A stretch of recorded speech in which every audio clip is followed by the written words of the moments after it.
Wout had zijn eigen sportskwallen in Volsgeren. Dat zit vol met gewichthefgoed. Wout vindt het leuk om zo zwier mogelijke dingen te tillen. Krachtsport heet dat. Daarvoor moet hij zijn spieren 4 keer in de week trainen. Elke keer oorloeren lang. Dan heb ik al hier losse gewichten voor en machines om elk spierke trainen te kunnen. Nou, het lichaam heeft 640 spiertjes in zijn geheel. En ik hoef net alle 640 jaar. Zit ik in eer natuurlijk en in het jen. Maar het is wel mooi als alle spiertjes even pakken kist. Als ik het hele lichaam train, dan praat door honderden kilo's die wat tillen kist van de groen.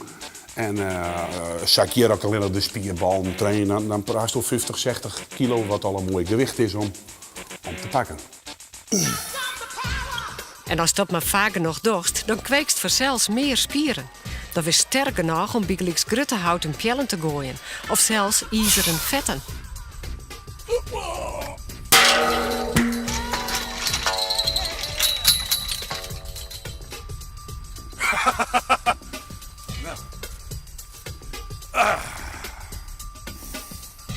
Haast.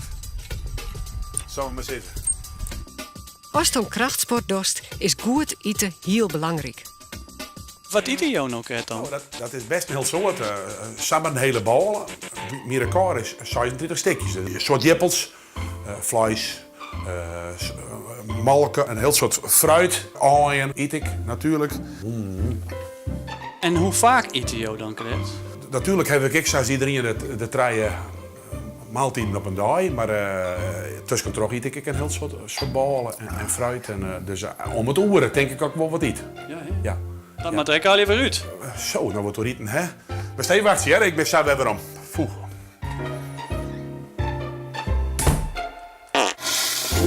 Naast goed eten en trainen is rest ook heel wichtig. Spieren moeten namelijk ook herstellen kennen. Als Wout dat net wat zoe, dan zou hij last krijgen van blessures. De kinderen wat stikken wezen en dan moest naar de dokter.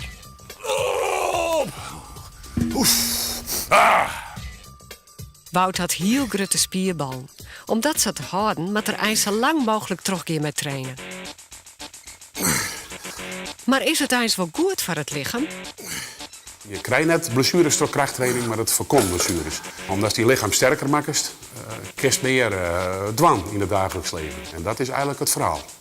Maar dan moest het wel op de juiste wijze doen. Er zijn heel technieken bij tillen en bij trainen. En dat is heel wichtig, heel belangrijk voor dat je het wel goed doet, op een goede manier. Bij de gewichten optillen, zakje op zitten, dan is een reg met hal, buikspieren spant, barspieren spant. En dan uit de voeten. Deze techniek, dan kan er eigenlijk niks. Dan is het lichaam op zijn allersterkst. En dan kan er niks fout gaan. Die voeten zijn zo wichtig.